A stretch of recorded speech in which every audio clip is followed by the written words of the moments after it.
New Sunbreak news? Oh, it's Alatreon. I can't say that serious. HJ Review.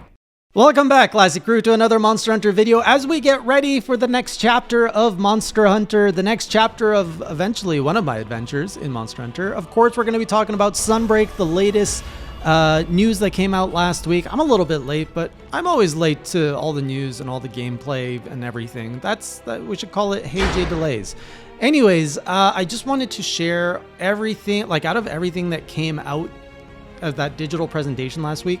There were so many things to cover. I did do a live reaction on Twitch and I was going to re-upload that here, but unfortunately my alerts were going off like crazy, and there was also like a Facebook call that went on, so all the audio in my reaction is all messed up. So anyways, we're going to talk about what we've seen, what I like, what I love, we're going to do a love it, like it, hate it, or now. Okay, so that's how I used to do it, and I forget how to say it. But anyways, before we get started, I do want to thank our sponsor for this week, which is Boxu. Of course, our friends Boxu is sponsoring this video as well for this month, and they are a premium snack subscription service, and I love my snacks here, which is why I love having Boxu as one of our sponsors, because it is very much in line with what we do here at the channel as well as our Monster Hunter. In fact, when special events come up like the digital presentation, I like to pull out my Boxu, some premium snacks, such as, I even took it out of the box and I've been kind of snacking on it.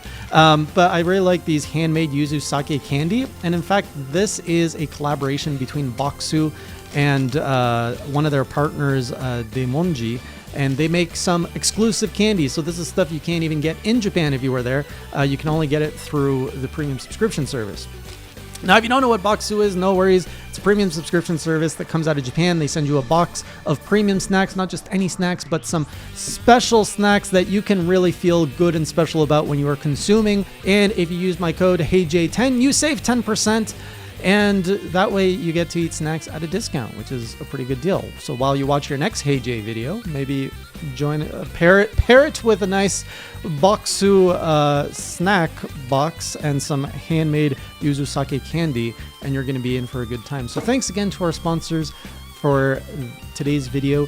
Now on to the Sunbreak news. So in terms of what I was hoping to get out of the Sunbreak Direct, I got most of what I wanted. I wanted a release date, a few new monsters, details on the new locale, and if I could get some a sampling of the new soundtrack to me, and maybe like a new mechanic, that's all really I wanted. And I got pretty much all of it. So let's talk about, oh, and this is going to be full of spoilers, by the way, so if you don't want anything spoiled, maybe click away and come back in a bit when the game comes out. So let's get started with, now we know that we have well, let's talk about the monsters. That's the most exciting part, one of the most exciting parts. So we have confirmation on 3 new monsters from that direct, and we also have confirmation of the theme, which is the 3 lords, which I'm quite excited about, because as I was playing World and people were talking about all these other games, they were mentioning like the Fated 4, I think, which is from Generations. I was like, oh, that's so cool that you have like these monsters at the top of the ladder with like a fancy name. It's like the Elite 4 of Pokemon or something. So now I finally get to experience that with the 3 lords here. Of course, we've got, oh, I'm going to butcher all of this, but Garon Golem, Luna Garon, and Malzeno, which also thematically matches up with the vampire, the werewolf, and the Frankenstein monster, which are the vibes I get. So very much leaning into the horror, Western horror, which I like. And I wonder if we're going to see like a mummy type monster. That would be pretty interesting. Now, I'm not big into horror, so I would have thought I would have been less interested in the Sunbreak theme, especially compared to Rise. If you go way back into my old videos, you'll hear that, you'll see that I was sharing how excited I was for Rise, because specifically, well, I wasn't excited at first, but eventually when it clicked, I was excited because of its theme. You know, it's based on kind of Eastern mythology, and you've kind of got like some samurai ninja vibes to it. And I was all like, oh, I'm gonna love that. But honestly, when I was playing Rise, thematically, I think I preferred World. And when I saw the new base for Sunbreak and the theme, it's going more into the medieval knights and stuff. And I'm like, oh, this just matches so well with Monster Hunter. Like, as fun as it was to like zip around like a ninja and everything, I just give me my castles, give me my big heavy armor, and like let's just smash the monsters. That just pairs like cheese and wine. It's fantastic. Or like Oreos and milk. Yeah, the village. I know I'm bouncing all over. Sorry, I'm just stringing this organically. Elgado, we have the name of the town. Very cool name. I love saying it. It's so easy to say. At first, I was a little concerned because it reminded me a lot of, oh my goodness, I forgot the name of the town in World. But that town, which is built on like 4 floors, and you're like hustling up these stairs and elevators all the time. I was like, oh, I hope it's not that. I hope it's more like Celiana, where everything is very like compact and easy to get to all your stores and stuff. But then I thought about it, and Sunbreak does have the wire bug. And one of the first things I did when I played Rise is I went on all the rooftops in Camera because you can explore so much easier with the wire bug. And I was really disappointed to find that they did not hide any secrets, unless I haven't found them, in Camera. Like you're zipping everywhere and there's nothing really to like find, which is very disappointing. Like there could have been a quest giver or something like hidden around somewhere, but they didn't do that. So I'm hoping that they might do that with Elgado, because it's more of a vertical city, so maybe you can wire bug and find some secrets. That's the only way I would allow a vertical city. Otherwise, it's unforgivable that they take a step back and make a city more inefficient. I got vibes right away of like, what's it called from World of Warcraft? The oh my god, the Alliance base. I am drawing a blank right now. Oh my god, what's it called? Stormwind. I got like Stormwind vibes from Elgado, which I love. I think it looks great. The characters in here all look like they belong there too, of course. I'm excited to meet all of them. Admiral Gallius. So we have an admiral again, which I'm all about. Like it feels more into that like militaristic aspect of Monster Hunter, which I associate with Monster Hunter because my first game was World. I like the quest receptionist, seems to have way more charm. As much as you might like the twins in Camera, I feel that they didn't do those twins justice in giving them enough personality. They felt a little flat. Like at the beginning, you know, they're in your room, they're waking you up, everything's fun, and then they just kind of just sit there and they don't have any really memorable one-liner. Like they're not rib poking you, they're not like flirting with you, they're not doing really anything. And maybe it's because I've been spoiled with the 3U quest giver who oozes personality. But I'm really hoping our new quest receptionist here is going to be have a little bit more personality. I like that we have the researcher. He looks like he's partying too much with the world researchers. Like I don't know what it's with researchers and them looking like they're into the good stuff. Like they always look like they're ready for a party, not ready for some research. And then of course we got the blacksmith, which I've been, she didn't hit me in any kind of way, but I think it's, Rurikon seems to have a pretty big crush on her, so good for him. And I think she's the sister, she's either the sister or the cousin of the boat girl, which I love her sword and shield, love her outfit, love her accent, love everything about her. She's more my waifu than the blacksmith. So from there, what else we got?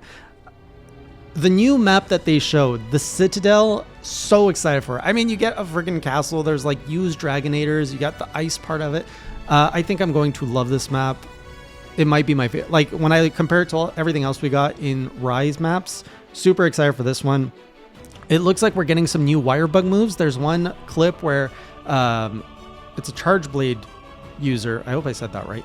He uses the wire bug on a Tigrex or a Tigrex to pull it into a rock. And I don't know if that is there in Rise, but I'm assuming that since they featured it in the trailer, that might be something new. So if you can do that with any weapon and just like start pulling monsters towards you or pulling them into walls, I love that ability. That looks really cool. The OST, so the soundtrack to this thing sounds amazing. Like we got a little bit of a clip of Proof of a Hero, but it's got more of like that castle-esque, like fantasy medievalness to it, and it just sounds so good. So I really think I will be down with all of the music. I mean, Monster Hunter is usually pretty solid with all of its soundtracks. Like I haven't really run into any Monster Hunter games where I don't like the music, so I think it's only going to get better. And even the Rise soundtrack, like I always run it's always in my head too, especially the battle theme of the shrine, where it's like when a battle starts. I'm not going to start humming it, but that's always stuck in my head. The Kamara theme's always in my head too. So these songs are fantastic. Forgot to talk about the other monsters that were revealed. So specifically, we got the Blood Orange Bishaten, which I love the name, and I think this is a huge improvement off of the original Bishaten. So he's my favorite monkey, Bishaten. When you compare him to all the other monkeys, Bishaten's pretty good. And the fact that he threw fruit at you was kind of fruity, pun intended. But now that he throws fire pine cones, that is just way better, way more fierce. I'm like, oh no, he's gonna throw like an orange in my face, but now it's like, oh, here's a flaming pine cone. I'm like, okay, now your threat level has gone up. I can respect you a little bit more. Speaking of monkeys, Garen Golem is also a monkey apparently. This thing looks way better than Rajang. Like Rajang, I never liked you, but you're off the monkey menu as a respectable monkey. If Capcom's just gonna keep delivering these fantastic monkeys, like just serve them up. This is how you make monkeys: Bishaten and Garen Golem. And I know Garen Golem's more like ape than monkey, but semantics. We got the date, June 30th, which is honestly a lot sooner than I expected. It puts a little bit of pressure on me to finish my 3 ultimate journey. I'm in G rank right now, so I have to slay like a dozen G rank monsters in 3 months. I think it's doable, but there's not going to be too much extra room for me to finish my Rise event quest, which is something I wanted to do before Sunbreak came out. Then we got the bonus look for Deluxe, so the bonus costume, and right away I was like, oh great, they're putting Bloodborne aesthetics into the game, so you look like a hunter from Bloodborne. Honestly, it looks pretty good, but after the scarring and the pain I'm getting in Bloodborne, I don't know if I want to remember that game after it's done. It's either going to be a badge of honor, or I'm just going to be like, oh, we don't talk about Bloodborne. No. And then we got the pre-order bonus, which I could care less about. You get a realistic dog and cat. I don't play this game for realism. I want to escape realism. So I don't want my Palico to look like a cat that I can pet. It's just weird. I don't want to imagine a cat or a real dog following me around, or me like a full-sized human sitting on a dog and it's like, yay, carry me to battle. It just doesn't feel right. And then we got some amiibo, which is exciting. I have not been purchasing too many of the Monster Hunter amiibo. I did get the Kamara, the Rise Palico one, which has mysteriously disappeared because I think a certain child has gotten his hands on it. But I love them again. I never want to buy amiibo. I always spontaneously buy amiibo. So even though I'm saying I will not buy them, I might end up with a few. But I will be playing on Steam, so it would be completely for the little figurine more than anything. I don't intend to buy Sunbreak on the Switch. I'm going to go the Steam route, and so maybe I'll get the costumes that unlock with the amiibo. I do think that they look fantastic, specifically the Hunter outfits. I don't care so much about the Palico and the Palamute outfits. They're kind of meh for me, but the classy like Draconian outfit for the Hunter looks super cool. So I think I've covered everything. Oh my god, I keep forgetting to cover these other monsters. So of course the crab, which came out last summer. Super excited to fight that because I've never fought a crab in Monster Hunter. And then Astalos, which was the other reveal this past week. I've only met him in stories. I haven't fought him yet, and this thing looks absolutely like it would destroy me. So super excited to fight. I think it's a wyvern, an electrical wyvern that also has like a pine cone head. Just super excited to finally meet this because I think he's one of the Fated 4 I have not met. And then I think there's the big chunky elephant, which I'm super excited to hunt, by the way. So yeah, I'll be fighting Astalos, I guess, in Sunbreak before I get to fight him in his origin game, which I think is, it's either 4U or Generations. I'm not sure which one, but I'm definitely not going to get there in time.